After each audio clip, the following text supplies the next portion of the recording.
melihat orang sukses, janganlah kita iri hati. Kalau udah mendapatkan produk yang ada positionnya yang jauh lebih baik daripada orang lain, saat itu kita mulai produksi. Bahwa iri hati itu adalah perasaan yang negatif.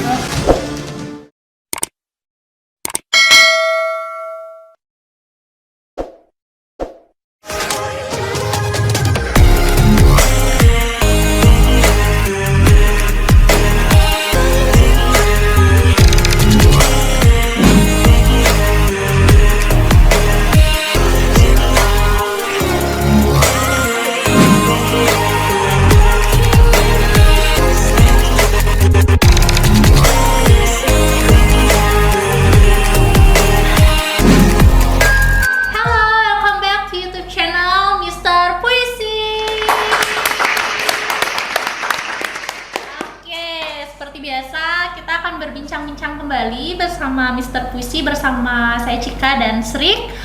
Jadi pembahasan kita kali ini mengenai apa ini, Srik? Oke, jadi kali ini kita bakal berbincang-bincang lagi nih. Kita bakal pembahasan lagi. Itu banyak banget, kemarin-kemarin juga kita udah banyak banget pembahasan. Dan sekarang kita mau pembahasan tentang iri hati. Nah, mendengar kata iri hati nih, pasti di benak teman-teman di rumah nih yang menonton udah kayak, wah, seru nih, seru. Apa kira-kira sih iri hati itu? Seperti apakah iri hati itu sebenarnya? Kalau menurut Mr. Puisi, daripada lama kita tanya langsung nih. Nah, Mr. Puisi, apa itu iri hati menurut Mr. Puisi? Oke, iri hati. Iya. Iri hati itu ya sebetulnya perasaan yang sangat negatif yang selalu ada di dalam diri manusia diri ya. kita. Kalau kita sudah mempunyai perasaan yang negatif, apapun menjadi negatif. Iya, benar. Orang punya bagus pun kita selalu nyinyir. Iya, benar. Benar. Itulah yang terjadi di zaman sekarang. Ya itulah. Zaman sekarang banyak terjadi ya. Negative thinking itu boleh dikatakan juga suatu hal yang iri hati. Iya, benar.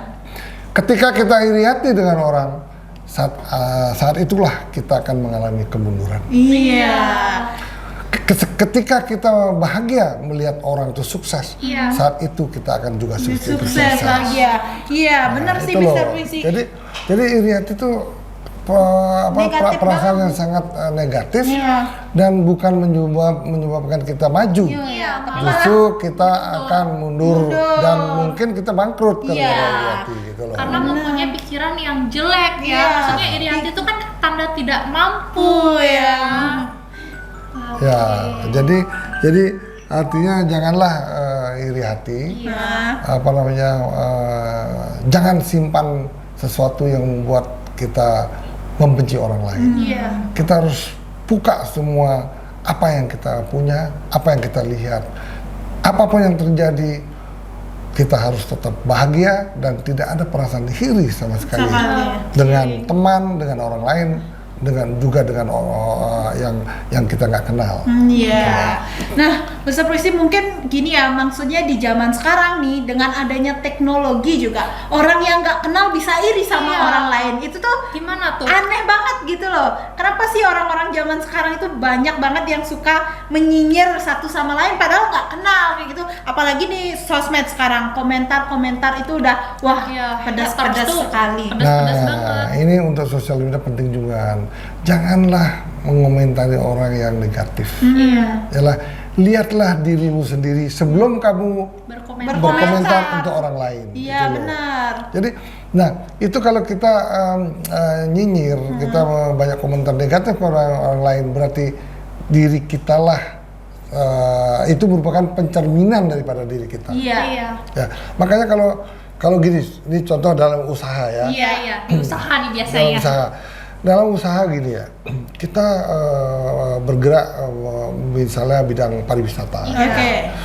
Kemudian kita melihat orang membuat sesuatu sukses. Wah, kita ada perasaan iri. Kita bikin seperti itu, belum tentu sukses. Iya, benar. Dan kemungkinan juga karena kita nggak menguasai hal itu, kita tidak akan bisa maju. Nah, makanya untuk melihat orang sukses, janganlah kita iri hati, tapi bercermin dengan bercermin dengan kesuksesan dia, setelah itu kita harus kreatif, inovatif, sehingga kita bisa menciptakan sebuah produk ataupun sebuah usaha yang mungkin berguna dan jauh lebih baik dari itu. Itulah. Jadi itulah, jangan dalam usaha itu orang lihat bikin ini ikut, bikin ini ikut, bikin ini ikut. Tanpa adanya inovasi baru. Iya. Jadi kan kayak percuma gitu loh dia buat, tapi kayak buang-buang waktu ya. Iya, benar. Karena banyak tuh sekarang yang bisnis-bisnis yang si A buat nih, si B ikut buat dengan poin-poin yang sama tanpa ada inovasi baru. Nah, itulah, boleh meniru produk lain, tapi harus inovasi sehingga produk yang kita buat mempunyai positioning yang lebih baik dari produk yang itu. Iya, benar. Nah, kalau kita membuat produk yang sama tidak ada positioning, tidak ada kelebihan, ya nggak bakal jalan. Iya. Gitu loh. Kalau ini anggapan kalau satu orang buat itu terus yang lain ikut ya makin jalan. Banyak nggak ada yang laku nanti. Ya tidak akan laku karena barangnya sama. Sama ya, nggak ada positioningnya. Ya biasanya barang yang laku itu barang yang sudah dikenal brandnya. Iya. Terus kita bikin belum dikenal. Barangnya sama. Iya, tapi ada positioningnya. Tadi tidak ada positioningnya, barang sama tidak laku. Ya. Kita bikin boleh, bukan meniru. Iya. Kita buat dengan positioning yang jauh lebih bagus, lebih bermanfaat, lebih baik daripada yang barang sudah ada. Iya. Tetapi ini pun masih membutuhkan waktu panjang sehingga produk kita sudah memiliki brand. Iya. Kalau satu produk ya. Satu produk itu kalau misalnya namanya produk A,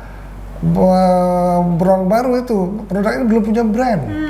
Jadi setelah produk ini sudah masuk ke mindset orang-orang banyak, produk kita dibeli dan dibeli lagi, saat itulah brand sudah ada di produk kita. Iya, benar. Nah, Mr. Puisi mendengar dari kata-kata Mr. Puisi nih terkait dengan adanya produk yang sama, itu kita juga banyak nih sekarang orang-orang yang iri hati akan hal tersebut padahal mereka nggak terjun ke bisnis itu. Itu tuh kayak menurut Mr. Puisi nih, orang-orang seperti itu tuh apa sih sebenarnya yang dipikirkan? Kenapa mereka selalu mengatakan hal negatif gitu? Padahal kan ketika kita melihat di sosial media, padahal bisa kalau nggak suka ya udah lewatin kan bisa. Tapi tangannya terbiasa untuk mengetik hal negatif. Nah, itu artinya kembali lagi kepada iri hati. Iya. Ya kan? Mereka ngelihat produk sukses, ya mereka dinyinyir, mereka bikin produk yang seperti itu. Ya nggak akan bisa jalan karena produk yang dibuat itu hanya meniru. Iya, meniru. Nah, kalau mau jalan, kita membuat suatu produk yang sama, kita membuat blueprint dulu produk yang sama, di mana dalam blueprint tersebut ada positioning yang jauh lebih bagus dari produk yang akan dibuat. Walaupun kegunaannya sama, tapi ada beberapa faedah-faedah yang tidak dimiliki oleh produk lain. Baru bisa kita sukses. Dan ini pun tidak seperti membalikkan tangan. Kita harus mengadakan riset. Riset mungkin 2-3 tahun riset. Kalau udah mendapatkan produk yang ada positioning yang jauh lebih baik dari produk lain, saat itu kita mulai produksi. Yakin pasti sukses. Iya. Sama halnya kayak sekarang kita memasarkan produk kita kan di sosial media nih, tapi kompetitor yang melihat kita tuh nggak suka, itu termasuk iri hati?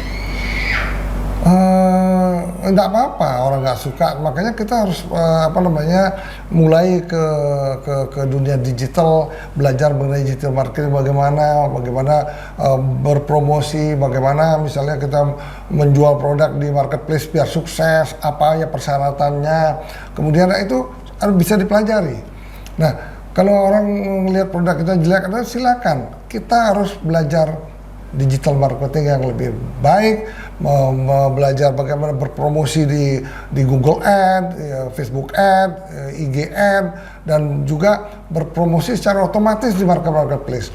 Nah, tetapi pada saat kita berpromosi, kalau reviewnya udah bagus di marketplace, yakinlah produk kita pasti akan dibeli sama orang lain, asalkan produk kita tuh memang bagus. Kalau produk kita nggak bagus, biar kita berkuar-kuar, kita promosi, uang yang kita buat promosi itu boncos, habis. Nah, makanya kita harus membuat dengan eksperimen, kemudian dengan riset, sehingga produk yang kita ciptakan itu mampu untuk diserap oleh masyarakat. Iya, benar. Tepuk tangan dulu. Oke, nah Mr. Puisi, balik lagi nih ke rasa iri hati seseorang. Menurut Mr. Puisi nih, timbulnya rasa iri hati itu disebabkan karena apa sih? Nah, ini penting. Perasaan iri hati biasanya sudah ada di dalam dirinya dia. Oke. Tidak dipengaruhi orang lain. Mungkin gennya udah ada di situ. Berarti Menurun ya? Kebiasaan ya. Bukan kebiasaan, itu bisa menurun. Oke. Nah, tetapi kalau kita merasakan punya rasa iri hati, kita bisa rubah. Kalau kita tahu bahwa iri hati itu tidak baik, kita harus bisa merubah diri kita sendiri. Kita harus memaksakan jangan sampai iri hati. Karena apa? Semua manusia pasti ada sifat iri hatinya. Tetapi kalau kita tahu bahwa iri hati itu jelek, nggak baik, kita bisa merubahnya. Kita bisa melakukan sesuatu, melihat sesuatu dengan tidak rasa iri. Nah, saya juga pernah merasakan. Kita melihat, saya bilang semua orang punya rasa iri hati. Tapi iri hati yang menurun itu yang sangat berat, itu agak sulit dihilangkan. Tetapi kalau kita tahu bahwa iri hati itu tidak baik, dan saya pernah merasakan ada perasaan itu, terus saya ingat, orang iri hati itu tidak baik, udah hilang. Nah, itu berarti iri hati itu bisa dihilangkan. Bisa dihilangkan, tergantung diri kita. Kalau kita mau merubah ataupun menilai kejelekan kita sendiri, pasti semuanya akan bisa kita lakukan dengan baik. Kalau yang penting hidup harus mengetahui kelemahan kita. Kalau kelemahan kita ada rasa iri, ya kita bilang rasa iri ini tidak baik, hilangkanlah rasa itu. Pasti kita selalu akan di depan. Iya, benar. Nah, ini berkaitan sama yang tadi Mr. Puisi bilang kalau ini tuh iri hati itu bisa timbul karena turunan kayak gitu. Tapi kalau dilihat Mr. Puisi emang benar, karena banyak kan kayak di lingkungan aja nih Mr. Puisi yang anggapan lingkungan keluarga, ketika orang tuanya nih suka ngomongin orang, otomatis anaknya pasti ikut gitu. Jadi kayak gitu, dan itu bakal keterusan. Emang bener adanya itu. Iya, karena orang tuanya nih suka ini si ini nih kayak gini. Anaknya diajak ngobrol kayak gitu, jadi besok anaknya juga bakal jadi orang tertanam. Karena kebacanya kayak gitu. Makanya untuk sukses janganlah iri hati. Bekerja keras, jangan melirik kiri kanan, melirik lurus dan ke atas. Pasti sukses. Benar. Nah, Mr. Puisi nih, kalau berbicara lagi nih soal iri hati, sebenarnya menurut Mr. Puisi nih, cara yang paling tepat buat ngeredupin iri hati itu kayak gimana? Selain kita, karena terkadang kan anggapan saya sendiri lah, terkadang ketika ngeliat temen nih tiba-tiba berubah jadi glow up nih, ya ampun, dia bisa kayak gitu, masa saya nggak bisa, bla bla gitu. Terkadang itu jadi motivasi tapi jatuhnya iri hati kayak gitu. Gimana caranya ngeredupin rasa itu? Caranya kalau kita ngelihat orang yang cantik atau orang yang ganteng keren, janganlah iri hati. Jadi perasaan kita harus selalu positif, mengatakan bahwa iri hati itu adalah perasaan yang negatif. Bagaimana cara membuat perasaan kita selalu positif, maka iri hati pasti hilang.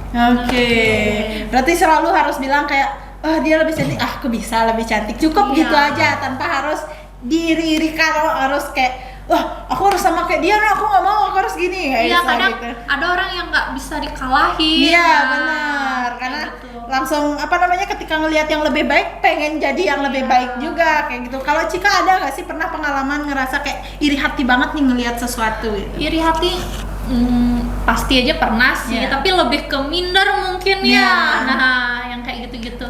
Tapi kalau tentang iri hati ya berusaha kontrol diri aja sih, karena itu emang nggak baik kan. Karena emang dari kecilnya juga ditanamin jangan pernah iri hati gitu. Mr. Puisi, kalau menurut Mr. Puisi, iri hati dengan sakit hati itu sama nggak? Beda. Kalau iri hati itu sudah ada bibit-bibitnya dalam diri kita.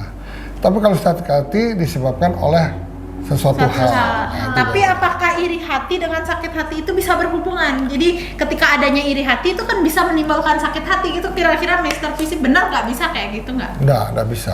Jadi kalau sakit hati itu memang sudah disebabkan oleh sesuatu hal. Tapi kalau iri hati, sifat iri hati itu memang sudah ada dalam diri kita. Dan saya bilang sih semua orang ada pasti rasa iri. Pasti ada. Nah, kalau kita tahu ada rasa 5% to 2% ada dalam diri kita, hilangkanlah dengan berbuat secara positif gitu. Oke, nah mungkin itu aja sih kalau dari aku ya. Kalau dari Cika ada lagi nggak yang mau ditanyain?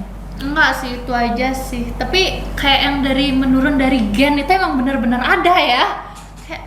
Kenapa sampai dia bisa iri gitu sama orang? Kenapa dia nggak berusaha menjadi lebih baik? Kenapa dia harus iri sama orang?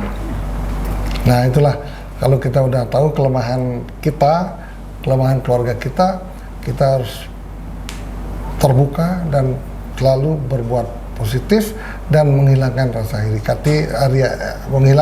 iri hati itu pelan-pelan, saya yakin bisa. Iya, benar. Lebih lagi nih kalau menurut saya ya, kalau sebagai anak muda nih Cika, kalau kita kan masih muda lah anggapan, kita pasti ngerasain iri hati lebih besar karena kita belum bisa mengontrol diri. Karena kita kan masih mencari jati diri nih. Jadi apa yang kita lihat bagus otomatis itu yang kita pinginin kayak gitu. Cuman ya balik lagi kayak yang Mr. PC bilang, setiap orang itu ada prosesnya untuk memperbaiki diri. Jadi belajar untuk berpikir positif. Jadi terus-terusan tuh ketika kita udah tahu kita iri, belajarlah untuk berpikir bahwa wah nggak baik nih, kita nggak boleh kayak gini gitu. Jadi segala sesuatu hal apapun yang terjadi itu usahakan kita tetap berpikir yang positif gitu.